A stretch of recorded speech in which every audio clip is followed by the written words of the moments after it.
Hello everyone, welcome to our channel. जैसा कि आप लोग जानते हैं, हम लोग आरआरबी एनटीपीसी सीबीटी 2 और ग्रुप डी एग्जाम के लिए मैथ्स स्पेशल बैच को पढ़ रहे हैं।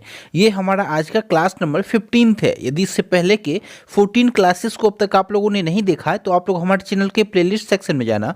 वहाँ पे आपको आरआरबी एनटीपीसी सीबीटी 2 एग्जाम के नाम से प्लेलिस्ट मिल जाएगा। वहाँ पे जाके आप लोग हमारे पुराने क्लासेस को कवर कर लेना। फिर चलिए आज की क्लास की शुरुआत करते हैं। आप लोग इस सीरीज को कंप्लीट करना, क्योंकि इस सीरीज की मदद से आप लोग मैथमेटिक्स के सेक्शन में एनटीपीसी सीबीटी 2 के एग्जाम में 35 आउट ऑफ 35 बहुत आसानी से कर सकते हो।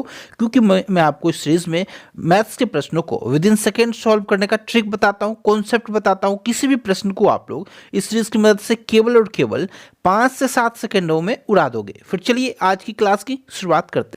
फर्स्ट क्वेश्चन आपके सामने आपसे कह रहा है 84 किलोमीटर प्रति घंटे की चाल से चल रही एक रेलगाड़ी एक खंबे को 9 सेकंड में पार करती है, एक प्लेटफॉर्म को 30 सेकंड में पार करती है, तो प्लेटफॉर्म की लंबाई ज्ञात कीजिए। ये जो टाइम स्पीड डिस्टेंस का प्रश्न है बहुत ही ज़्यादा इंपॉर्टेंट प्रश्न है, क्योंकि ये जो प्रश्न है आपसे हर एक एग्जाम में पूछा जाता है। वो रेलवे ग्रुप डी हो, एनटीपीसी सीबीटी 2 हो, एसएससी हो या फिर बैंक के एग्जाम में भी ये प्रश्न पूछ लिया जाता है।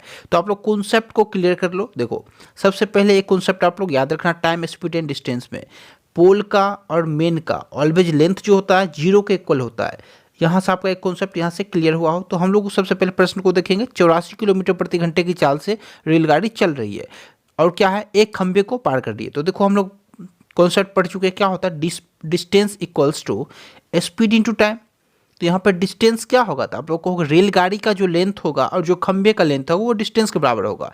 तो यहाँ पे खंबे का लेंथ कितना है, हम लोग ऑलरेडी कॉन्सेप्ट पढ़ चुके हैं, 0 प्लस रेलगाड़ी का कितना है ये हमें मालूम नहीं है, हमें फाइंड करना है। तो हमने यहाँ पे रेलगाड़ी को पुट किया इक्वल्स टू स्पीड कितना है, तो आप लोगों को 84 किलोमीटर प्रति घंटे का स्पीड है। तो 84 किलोमीटर, यहाँ पे किलोमीटर पर आवर है ना, इसे हम लोग मीटर पर सेकंड में चेंज करेंगे। तो उसका कॉन्सेप्ट होता है किलोमीटर पर आवर को 5/18 से मल्टीप्लाई करोगे तो मीटर पर सेकंड में चेंज हो जाएगा। इंटू क्या होगा, स्पीड इंटू टाइम होगा ना। तो टाइम कितना गिवन है, आप लोग कहोगे फर्स्ट केस में टाइम जो है 9 सेकंड का लगता है रेलगाड़ी को। यहाँ पे हमने 9 पुट किया। सॉल्व करेंगे हम लोग 9 से 2 बार में, 2 से 42 बार में, और 42 गुने 5 यानी कि 210। तो यहाँ से रेल का जो लेंथ निकल का है वो 210 मीटर के बराबर निकल का आया। तो यहाँ से हम लोगों ने देखा रेलगाड़ी का लेंथ 210। अब आपसे कह रहा है प्लेटफॉर्म को 30 सेकंड में पार करती है रेलगाड़ी, यानी कि यहाँ जो डिस्टेंस होगा वो क्या होगा, तो आप लोग कहोगे रेल का लेंथ कितना है 210 प्लस प्लेटफॉर्म का लेंथ वो हमें फाइंड करना है। तो हमने यहाँ पे पी पुट किया इक्वल्स टू क्या होता है, तो आप लोगों को स्पीड इंटू टाइम होता है। स्पीड कितना है, तो रेलगाड़ी का स्पीड है आपका 84 इंटू से हम लोग 5/18 से मल्टीप्लाई करके मीटर सेकंड में ले आएंगे। इंटू टाइम कितना है, तो आप लोगों को टाइम 30 सेकंड का लग रहा है। यहाँ से हमने 30 यहाँ पे पुट किया। 3 से काटो, कितने बार में, 10 बार में। 3 से 6 बार में, यहाँ से 6 से आप लोग कहोगे 1 बार में और 4 बार में, यानी कि 14 बार में। तो यानी कि आपका जो आंसर निकल का आया, तो 14×5 = 70, 70 गुने 10 700, यानी कि 210 प्लस पी इक्वल्स टू आपका 700 निकल का आया। तो पी का लेंथ कितना आया, तो आप लोग को पी का जो लेंथ होगा यहाँ से वो 700 - 210, यानी कि 700 - 210 आपका यहाँ से आंसर बना, यानी कि 490 मीटर। तो ऑप्शन नंबर डी जो है आपका फोर्थ ऑप्शन इस प्रश्न का सही जवाब है। ये होता है बेस्ट अप्रोच प्रश्न को सॉल्व करने का। आप लोगों का यदि टाइम स्पीड एंड डिस्टेंस में कॉन्सेप्ट क्लियर है तो आप लोग किसी भी प्रश्न को उड़ा दोगे। इस प्रश्न को सॉल्व करने का मेरा एक ही मोटिव था, आप लोगों का जो कॉन्सेप्ट है वो क्लियर हो जाए। जितने भी लोग हमारे साथ जुड़े हुए हो प्लीज़ वीडियो को आप लोग लाइक करके शेयर कर देना, क्योंकि इस क्लास को लाने में, इस कॉन्सेप्ट को आप तक शेयर करने में इसके पीछे मेहनत है। तो उस मेहनत के लिए आप लोग वीडियो को लाइक कर सकते हो। चलिए हम लोग चलते हैं क्वेश्चन नंबर 2 पे। क्वेश्चन नंबर 2 आपके सामने ये जो सिंप्लीफिकेशन का प्रश्न होता है ना, इसमें केवल आपको एक कॉन्सेप्ट याद रखना होगा, बोर्ड मास का रूल होगा। आप लोग जानते होगा, आशा करता हूँ, बोर्ड मास का रूल। उसके बावजूद आपको 1-2 कॉन्सेप्ट और आपका क्लियर होना चाहिए। वो कॉन्सेप्ट है आपका डेसिमल वाला एक प्रश्न होता है, रैंकिंग वाला प्रश्न होता है। इन सभी प्रश्नों को आप लोगों को क्लियर करना होगा। तो देखो, सबसे पहले आप लोग प्रश्न को देखोगे, आपसे कह रहा है निम्नलिखित को हल कीजिए। सिंप्लीफिकेशन के प्रश्न है, हर एक एग्जाम में पूछा जाता है। तो देखो, सबसे पहले हम लोग जानते हैं पहले क्या होता है, पहले का की क्रिया यानी कि ऑफ का क्रिया करेंगे, फिर डिवाइड का, फिर मल्टीप्लाई का, यानी कि मल्टीप्लाई तक आप लोग जानते होंगे। उसके बाद ऐड सब्सट्रैक्शन कुछ भी कर दो, आपका काम बन जाएगा। तो यहाँ से हम लोग देखेंगे सबसे पहले कॉन्सेप्ट को।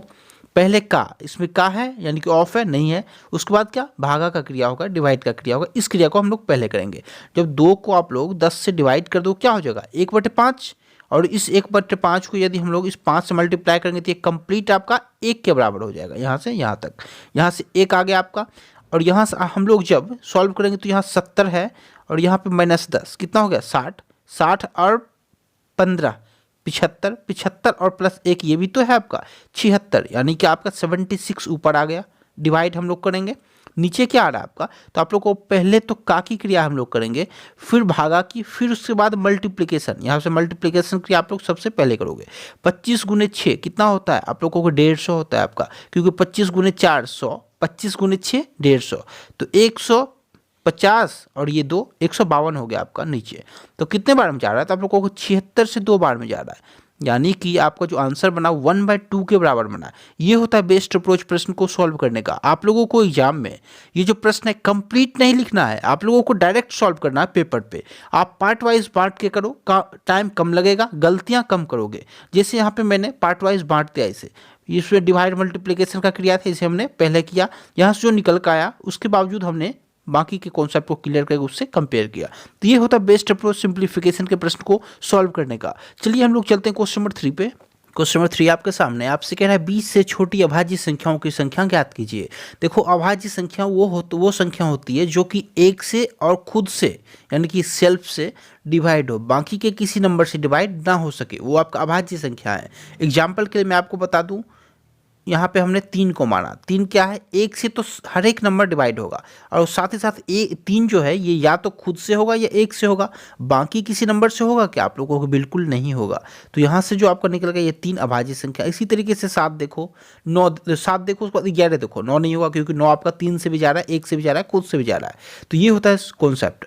अब देखो आपसे कह रहा है 20 से छोटी अभाज्य संख्याओं की संख्या बताए। अभाज्य संख्या क्या है, 1 है, इससे आगे बढ़ोगे 3 है, फिर आपका 5 है, फिर 7 है, फिर 11 है, फिर 13 है, फिर 17 है, और फिर 19 है।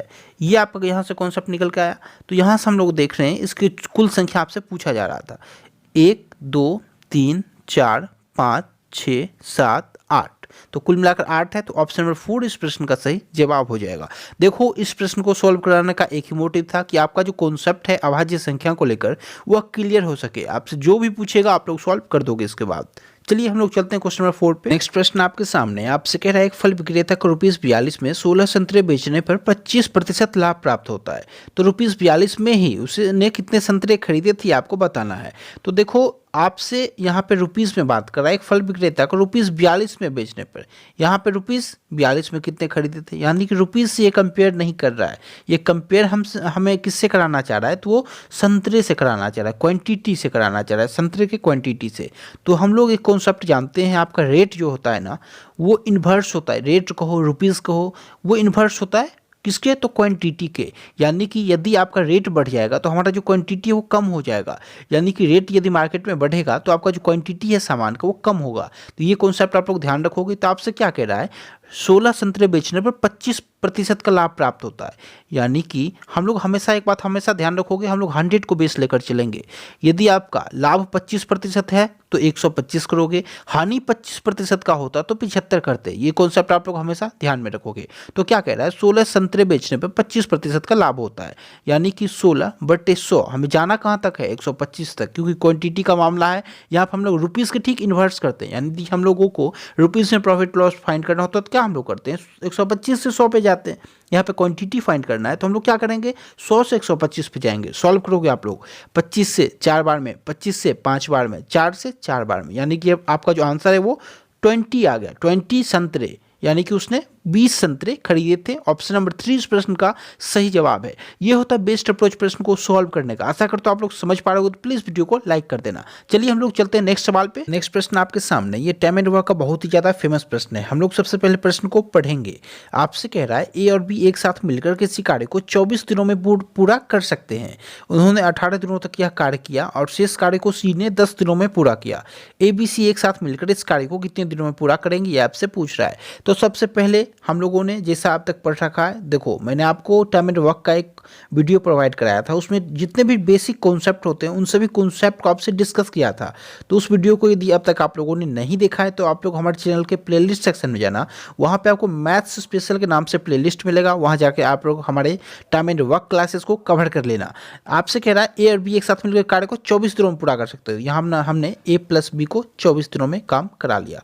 तो आपसे कह रहा है तो हम लोग सबसे पहला स्टेप क्या करते हैं, तो आप लोग को हम लोग टोटल वर्क फाइंड करते हैं। टोटल वर्क क्या होता है, ये जो नंबर होता है प्लस बी को जितने दिन लग रहे हैं ना उसके एलसीएम आपको लेना होता है।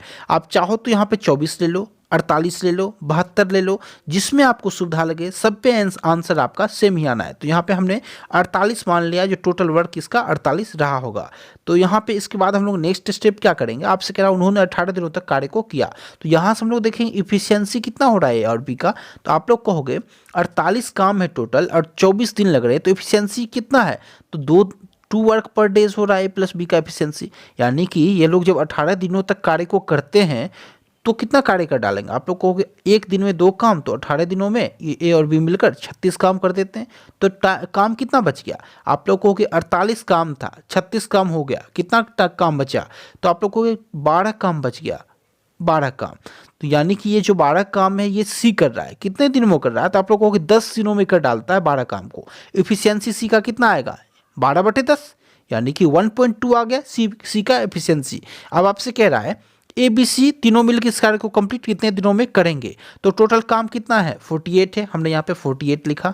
कौन कौन कर रहा है, तो ए बी सी मिलकर कर रहे हैं। तो ए और बी का एफिशिएंसी कितना है, 2 वर्क पर डे, 2 प्लस सी का कितना है, तो आप लोग कहोगे 1.2, यहाँ से हम लोगों ने निकाला है तो 1.2, यानी कि 48 डिवाइड करो कितने से, 2 प्लस 1.2 यानी कि 3.2, पॉइंट हटाओ, 1 0 ऊपर गया आपका। यहाँ से कितने बार में कहोगे, 8 से काट दो, 8 चौक 32, 8 6 48, 2 से 2 बार में, 2 से 5 बार में, 2 से 3 बार में, यानी कि 15 निकल का गया आपका। यानी कि इसका जो सही जवाब है वो 15 डेज है। ये होता है बेस्ट अप्रोच प्रश्न को सॉल्व करने का। आपसे यही पूछ रहा था ए और बी को एक साथ मिलकर इस कार्य को कंप्लीट करने में कितना टाइम लग सकता है, तो 15 दिनों का टाइम लगेगा। ऑप्शन नंबर 4 इस प्रश्न का सही जवाब है। चलिए हम लोग चलते हैं नेक्स्ट प्रश्न पे। नेक्स्ट प्रश्न आपके सामने, ये जो टाइम एंड वर्क का प्रश्न है इसे डिस्कस करने का मेरा एक ही मोटिव है, ताकि मैं इस प्रश्न के थ्रू आप लोगों का जो कॉन्सेप्ट है, जो कोई खिलाड़ी हो, कोई पर्सन हो, काम पूरा होने से एक्स दिनों पहले भाग जाता है, 12 दिनों पहले भाग जाता है, इस तरीके के जो प्रश्न होते हैं, इस प्रश्न के पीछे जो कॉन्सेप्ट लगता है उस कॉन्सेप्ट को मैं आपसे डिस्कस कर दूं। फिर चलिए इस प्रश्न को सॉल्व करते हैं हम लोग। सबसे पहले प्रश्न को हम लोग पढ़ेंगे। आपसे कह रहा है ए किसी कार्य को 18 दिनों में पूरा कर सकता है, बी किसी कार्य को 15 दिनों में पूरा कर सकता है। उन्होंने एक साथ काम करना शुरू किया, लेकिन कार्य समाप्त होने से 7 दिन पहले बी ने काम छोड़ दिया। ए और बी कितने दिनों तक एक साथ कार्य किए आपसे पूछ रहा है। तो देखो सबसे पहला जो कॉन्सेप्ट होता है वो एलसीएम लेने का, टोटल वर्क निकालने का। तो देखो ए किसी कार्य को कितने 18 दिनों में, 18 दिन लग रहे हैं ए को, बी किसी कार्य को 15 दिनों में, यानी कि बी को लग रहा है 15 दिन। तो हम लोग सबसे पहले टोटल वर्क निकाल लेंगे, कार्य कितना रहा होगा। तो आप लोग कहोगे 18 और 15 क्या होगा, एलसीएम 90 होगा, 18 25 और 15 6 का, यानी कि यहाँ पे बी का जो इफिशियंसी है वो कितने का है, 6 का है, ए का 5 का है। अब आपसे कह रहा है कार्य समाप्ति होने से 7 दिन पहले बी ने कार्य को छोड़ दिया। अब बी काम को छोड़ दिया कब, जब काम कंप्लीट होने वाला था उससे ठीक 7 दिन पहले। तो आप लोग मानोगे यदि बी ने 7 दिन काम किया होता तो काम हमारा कंप्लीट हो गया होता। तो यहाँ से हम लोग बी को 7 दिनों का काम करा देंगे। यदि बी एक दिन में 6 काम करता है तो 7 दिन वो कितना काम और किया होता यदि काम छोड़ के नहीं भागता। तो आप लोग कहोगे 42 काम और कर दिया होता, तो टोटल वर्क कितना हो जाता। तो आप लोग कहोगे 90 था प्लस 42, यानी कि 132 काम टोटल हो जाता। उसे कौन कंप्लीट करता, तो ए और बी दोनों मिलकर करते। तो आप लोग ध्यान से समझोगे इस कॉन्सेप्ट को। यहाँ से देखो आप लोग, तो यदि हम लोग टोटल वर्क निकालने जाएं तो कितना टाइम लगे, टोटल वर्क हमारा 132 है, कौन करेगा, तो ए और बी करेंगे। कितना का एफिशिएंसी है, 5 और 6 11 का है, यानी कि यदि 132 कार्य है और दोनों को 11 दिन 11 काम दोनों मिलकर एक दिन में कर रहे हैं, तो टोटल कितना टाइम लग जाएगा। तो आप लोग कहोगे 11 से 132 को जब हम लोग काटेंगे तो 12 टाइम जाएगा, यानी कि 12 डेज लग जाता है उसे। लेकिन आपसे क्या कह रहा है, 7 दिन पहले ही काम छोड़कर भाग गया, यानी कि टोटल यदि 12 दिन लगता और बी ने 7 दिन पहले काम छोड़ दिया तो दोनों मिलकर आपसे यही पूछ रहा है ए और बी कितने दिन तक साथ कार्य किए। यदि मान लो आप लोग 12 टोटल काम कंप्लीट हुआ 12 दिनों में, इससे ठीक 7 दिन पहले कौन भाग गया, बी भाग गया। तो यानी कि ए और बी साथ मिलकर कितने दिन काम किए, तो आप लोग कहोगे 12 माइनस 7 यानी कि 5 दिन ए और बी ने मिलकर कार्य किया। तो इस प्रश्न का सही जवाब है ऑप्शन नंबर 2 5 डेज। ये होता है बेस्ट अप्रोच प्रश्न को सॉल्व करने का। यदि आपका कॉन्सेप्ट क्लियर है तो आप लोग किसी भी प्रश्न में नहीं फंस सकते हो। चलिए हम लोग चलते हैं नेक्स्ट सवाल पे। यदि आप लोगों को वीडियो पसंद आ रहा हो तो वीडियो को लाइक करना और चैनल को सब्सक्राइब करके बेल आइकन को प्रेस करना, ताकि जैसे मैं आप लोगों के लिए नेक्स्ट वीडियो को लेकर आऊँ आप तक इन्फॉर्मेशन पहुँच सके। देखो डिजिटल बोर्ड मैटर नहीं करता, मैटर ये करता है कि आप तक कॉन्सेप्ट पहुंच रहा है नहीं पहुंच रहा है, किस रूप में पहुंच रहा है, आप लोग कितना समझ पा रहे हो, कितना कैच कर पा रहे हो, किसके कंटेंट में कितना दम है, किसका जो अप्रोच है प्रश्न को सॉल्व करने का वो बेस्ट अप्रोच है। ये सभी बातें जो है ये आप लोगों के लिए ज़्यादा इंपॉर्टेंट होता है, भीड़ से हटकर सोचो। चलिए हम लोग चलते हैं नेक्स्ट सवाल पे।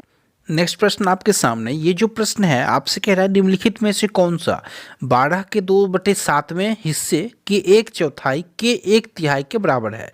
यानी कि आपसे जैसा कह रहा है प्रश्न को आप लोग इसे सॉल्व करना शुरू करो। क्या कह रहा है 12 के, यानी कि हमने 12 किया, के यानी कि गुने, गुना का साइन आप लोग लगाओगे, मल्टीप्लिकेशन का साइन लगाओगे, के 2/7वें हिस्से से यानी कि का 2/7, यहाँ पे फिर के है यानी कि गुना लगाओ, 1/4 यानी कि 1/4 होता है 1/4 इंटू 1/3 यानी कि 1/3 होता है। ये आपको बताना है, इसे सॉल्व करोगे वो संख्या आपका निकल के आ जाएगा। तो हम लोग जब सॉल्व करने आएंगे तो 2 से कितने बार में जा रहा है, 2 बार में, और 2 से 12 6 बार में, यानी कि आपका यहाँ से 6, 3 से कितने बार में, 2 बार में, यानी कि 2/7 यहाँ से निकल के आपका आया। तो वो जो संख्या है वो 2/7 है। ऑप्शन नंबर 3 इस प्रश्न का सही जवाब हो जाएगा। चलिए चलते हैं नेक्स्ट प्रश्न पे। हम लोग नेक्स्ट प्रश्न आपके सामने, हम लोग सबसे पहले प्रश्न को पढ़ेंगे। आपसे कह रहा है संख्याओं के दिए गए समूह की माध्यिका और बहुलक ज्ञात कीजिए।